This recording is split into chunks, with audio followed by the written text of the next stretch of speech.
Thanks for joining me here for the Daily Bread Bible Study. We are entering into the book of Daniel, chapters 1 through 3, here for day 253, Wednesday, September 9th, 2020.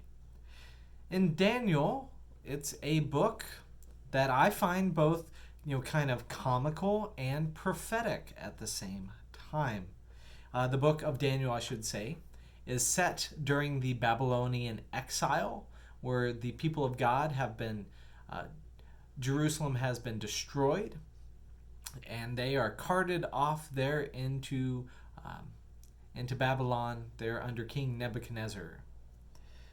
So the namesake character of the book Daniel is taken away into captivity in Babylon. And the main message is that the wisdom and power of God are better than anything else. It's pretty easy to say, but it's going to be revealed through a lot of these comical situations encountering the kings who think they have the power and don't, and then also the prophetic visions that are granted through God to these faithful individuals. Now, even in the midst of the oppression from foreign powers, God is still capable of making anything happen. And so we see all of God's wonderful deliverance that happens here in this book. Now, as I mentioned, the book of Daniel is prophetic and comical. Really, the agents of God are seen as these bold, faithful individuals that are revered. And the agents of the foreign powers are really comical, acting in calculated ways against God's faithful that ultimately lead to their own shame and lead to God's glory. So, moving on into chapter 1, it begins in verse 1 with these words. In the 3rd year of the reign of King Jehoiakim of Judah, King Nebuchadnezzar of Babylon came to Jerusalem to besiege it. The Lord let King Jehoiakim of Judah fall into his own power, as well as some of the vessels of the house of God. These he brought into the land of Shinar and placed the vessels in the treasury of his gods. Then the king commanded his palace master Ashpenaz to bring some of the Israelites of the royal family and of the nobility, young men without physical defect and handsome, versed in every branch of wisdom, endowed with knowledge and insight, and competent to serve in the king's palace. And they were to be taught the literature and the language of the Chaldeans. Who were these people? Well, among them were Daniel, Hananiah, Mishael, and Azariah from the tribe of Judah. And he gave them the names. Daniel he called Belteshazzar. Hananiah he called Shadrach. Mishael he called Meshach. And Azariah he called Abednego. So a scene is set here for Daniel, and commonly referred to as Shadrach, Meshach, and Abednego, or Hananiah, Mishael, and Azariah, their actual names. These characters are introduced, and the scene is getting set. Now, I will say that it's kind of pleasant to read the book of Daniel.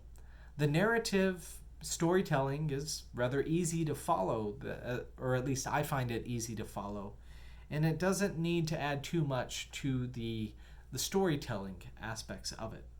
Now, these 4 faithful men are then brought to the king's influence there in Babylon, and it's not, they are trying to figure out what it means to be faithful. So they decide not to eat the king's rations. They worried about polluting themselves at the hands of other nations. And so God blesses them for their obedience to God's ways. In verse 17, to these 4 men God gave knowledge and skill in every aspect of literature and wisdom. Daniel also had insight into all visions and dreams.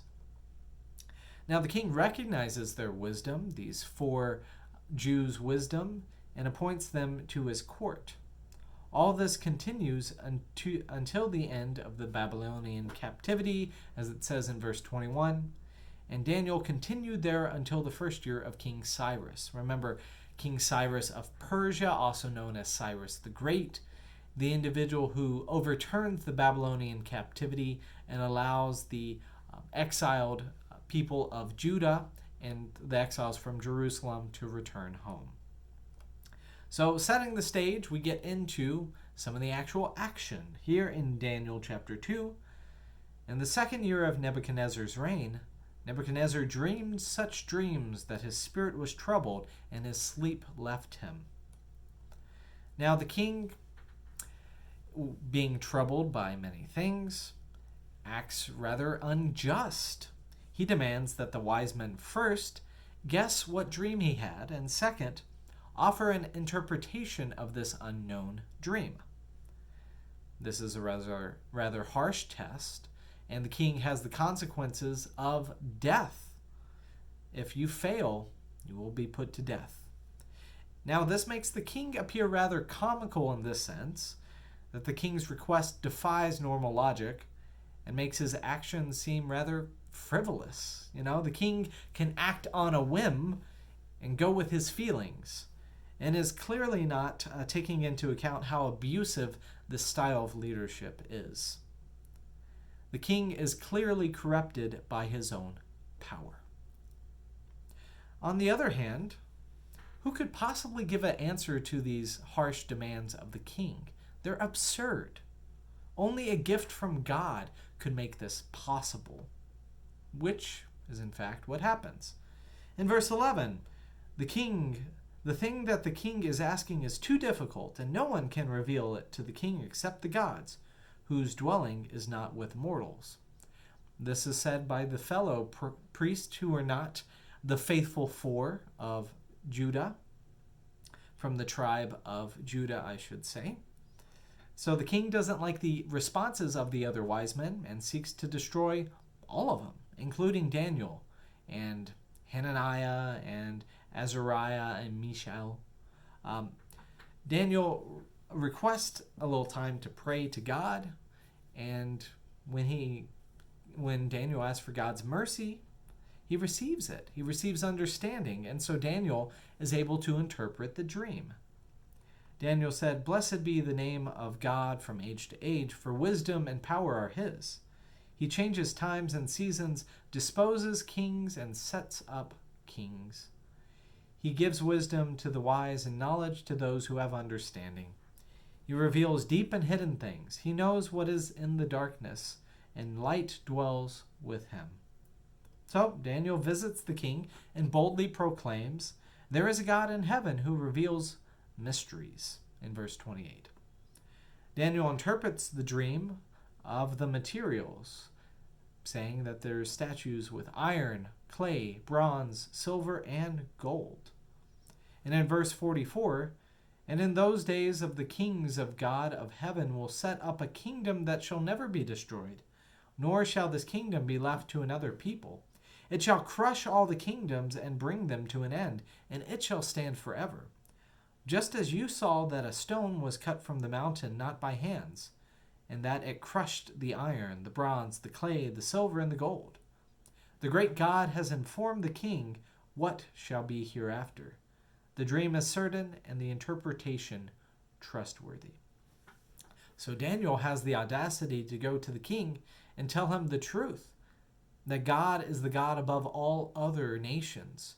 And no matter what kingdom is set up, just like statues of iron or bronze, clay, silver, or gold, they will come to an end, but God will be lasting. The king's response is kind of comical too. It's a 180-degree turn into falling down and worshiping God.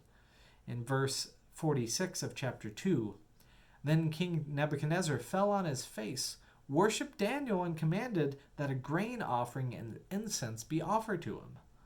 And the king said to Daniel, 'Truly your God is God of gods and Lord of kings, and a revealer of mysteries, for you have been able to reveal this mystery.'" So Daniel, Hananiah, Mishael, and Azariah are given places of honor among the wise men, with Daniel ruling over the wise men of the king's court.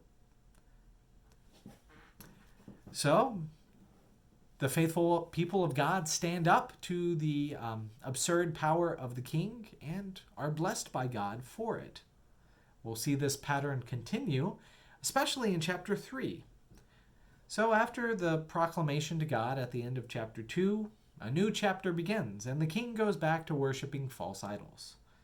In verse 1, King Nebuchadnezzar made a golden statue whose height was 60 cubits and whose width was 6 cubits. And he set it up on the plain of Dura in the province of Babylon. We then have a comically long list of people who are formally invited to worship the statue, along with a ridiculously long list of instruments used in its praise. Satraps, precepts. Here, let's just go into it. Let's get all the long list that is used. Satraps, prefects, governors, counselors, treasurers, justices, magistrates, and all of the officials of the provinces. All of the officials of the provinces, yep. And then whenever you hear the sound of the horn, lyre, pipe, trigon, harp, drum, and all the entire musical assembly, you're to fall down and worship. It's a long list, and it in fact will be repeated over and over again through this book. In verse 6 of chapter 3, it says, "Whoever does not fall down and worship shall immediately be thrown into a furnace of blazing fire." And then accordingly at that time in verse 8, certain Chaldeans came forward and denounced the Jews. Now, it should be noted that the word Jew is spoken rather minimally in the Old Testament. They're Israelites more than Jews. Ezra, Nehemiah, Esther, Daniel, and Zechariah are the only books in which this term is used. So, if you look at those books, most of those books are written during the Babylonian exile. These groups of people are often referred to as the Israelites, and specifically members of the tribe of Judah. An argument can be made that the Babylonian exile may be the beginning of the people of Judah being called Jews. And I guess simultaneously the term Israelites will now be most closely associated with the tribe of Judah specifically. So that's just an interesting point that Jews are now being talked about here, kind of widespread in the Bible. During the Babylonian exile. I mean, Esther already talked about it and Ezra talked about it too. But continuing on, I digress. In verse 12, "There are certain Jews whom you have appointed over the affairs of the province of Babylon. Shadrach, Meshach, and Abednego," not their Jewish name, "these pay no heed to you, O king. They do not serve your gods. They do not worship the golden statue you have set up." So, the king, enraged, on fire, summons them and hears their faithful rebuttal and proceeds to throw them into the extra fiery furnace that kills some of the men who make it hotter. 7 times hotter, in fact. In verse 23, we hear the results of them getting thrown into the fire. "But the 3 men, Shadrach, Meshach, and Abednego, fell down bound into the blazing fiery furnace and live." Nebuchadnezzar says, "I see 4 men unbound walking in the middle of the fire, and they are not hurt. The 4th has the appearance of a god." This is often referred to as people referencing the Messiah. People, especially in the New Testament, point to this being a sign that Jesus shows up. Now Nebuchadnezzar then approaches the door of the furnace of the blazing fire and said, "Shadrach, Meshach, Abednego, servants of the Most High God, come out. Come here." So Shadrach, Meshach, and Abednego came out of the fire. This chapter follows a familiar pattern as the last. The heart of the king changes 180 degrees. He praises God for this miraculous work, and the people of God are rewarded for their faithfulness. So closing us out in verse 29, "Therefore I make a decree, any people, nation, or language that utters blasphemy against the God of Shadrach, Meshach, and Abednego shall be torn limb from limb, their houses laid in ruin, for there is no other God who is able to deliver in this way. And here concludes our story of Daniel for today. It's an exciting story. God shows up, and it's one that typically at the end of the chapter we see that God's people get to rejoice. So may God always make your chapters end well and gloriously, and may you remember that God is the only God and fear nothing else.